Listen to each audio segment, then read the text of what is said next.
Situés sous le fleuve Saint-Laurent, les câbles d'Hydro-Québec approchent leur fin de vie utile. Un investissement de 20 millions sera donc nécessaire. On écoute les explications du porte-parole d'Hydro-Québec, Marc-Antoine Ruin.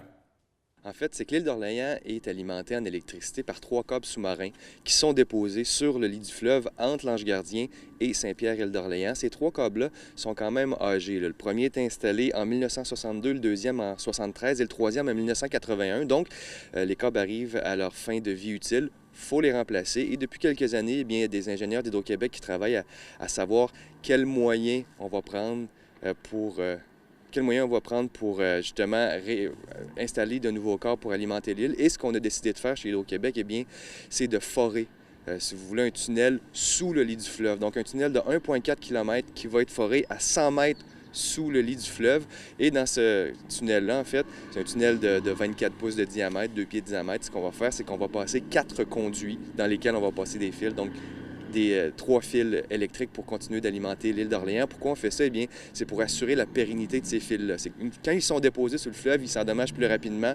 En creusant un tunnel comme ça, eh bien, on s'assure que les fils sont bons pour au moins 50 ans, puis dans 50 ans, on les remplacera par d'autres fils pour un autre 50 ans. Donc, les travaux seront effectués pour une période de 100 ans, on l'espère. C'est à quelle hauteur que ça va être situé? Les travaux vont être effectués du côté de l'Ange-Gardien sur la rue Voyer et du côté de l'île d'Orléans, ça va être dans le village de Saint-Pierre-Île-d'Orléans, sur la terre d'un agriculteur avec qui on a discuté et on s'est entendu pour effectuer les travaux. Là.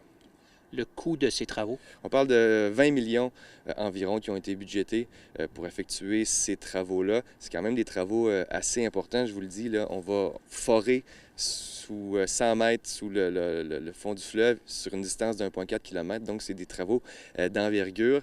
Et ce qu'il faut dire, c'est que les travaux vont principalement se dérouler du côté de l'île d'Orléans, dès le début. On va commencer à forer là et dans environ un mois et demi, on va être du côté de l'Ange-Gardien pour continuer ces travaux-là qui vont durer quand même quelques mois. Là.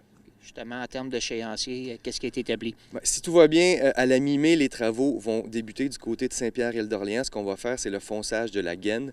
Les gens de l'île vont quand même risquent quand même d'entendre un peu de bruit. C'est qu'on va se rendre jusqu'au roc. On va creuser, ou en fait, si on veut, pieuter pour se rendre jusqu'au roc. Et par la suite, on parle d'environ là, mi-juin, normalement, début juin, on devrait commencer les travaux de forage on va forer sous le fleuve et on va se rendre jusqu'à l'Ange-Gardien. Et à l'Ange-Gardien, on va être rendu environ à la mi-juin. On va recommencer le forage de ce côté-là pour retourner vers l'île d'Orléans pour effectuer là, ce forage-là. Un forage, je vous rappelle, c'est quand même un tunnel assez important, 2 pieds de diamètre. Donc, ce qu'on nous dit, c'est que le forage devrait être terminé début juillet, environ, mi-juillet. Ensuite, il va y avoir des travaux de génie civil qui vont se dérouler sur la rue Voyer du côté de l'Ange-Gardien pour connecter tout ça. Ce qu'on va faire, c'est qu'environ fin août, début septembre, on va tirer les câbles. Les conduits de métal qui vont avoir été soudés sur la terre de l'agriculteur, des conduits de métal de 1,4 km qui vont être tirés dans le trou qui vont revenir et ensuite on va passer les fils. Donc c'est quand même des travaux assez importants. On s'attend à ce qu'ils soient terminés au mois de novembre-décembre. Donc les câbles entrent en fonction, si vous voulez, soient utilisables dès le début de l'hiver. Vous avez parlé d'impact au niveau de Saint-Pierre. Est-ce qu'il va en avoir au niveau de l'Ange-Gardien? Effectivement, il y aura des impacts là, chez les citoyens lors de ces travaux-là. Vous le disiez, du côté de Saint-Pierre, eh bien, les travaux se déroulent sur une terre agricole, donc sont un peu plus isolés, mais les gens qui habitent près de cette terre-là risquent d'entendre du bruit, notamment lors du fonçage de la gaine et lors du forage. Il y aura aussi, du côté de l'île d'Orléans, un petit peu plus de circulation, des camions là, qui vont se promener, notamment à Saint-Pierre-Île d'Orléans. On va aussi construire un ponceau à l'île d'Orléans pour passer les câbles sous le chemin royal. Donc, il risque d'avoir des travaux, certains impacts. On a rencontré les citoyens de ce côté-là, on les a avertis. Maintenant, du côté de l'Ange-Gardien, les travaux qui vont se dérouler vont être un peu plus près des résidences sur la rue Voyer. Encore une fois, on a rencontré les citoyens là-bas.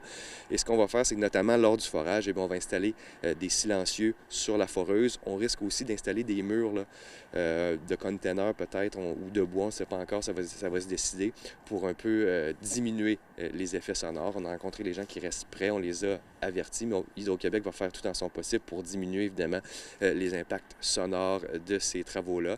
Les impacts sonores qui devraient normalement là, être plus présents, disons, de juin à juillet du côté de l'Ange Gardien et aussi lorsqu'on va tirer les conduits et les fils. Là, ça va se faire notamment au printemps. Mais on va avertir les gens, on parle avec les gens de façon continue, on parle aussi avec les autorités locales, les maires, etc. Les gens sont au courant de quand vont avoir lieu les travaux et quand ça va être un petit peu plus bruyant.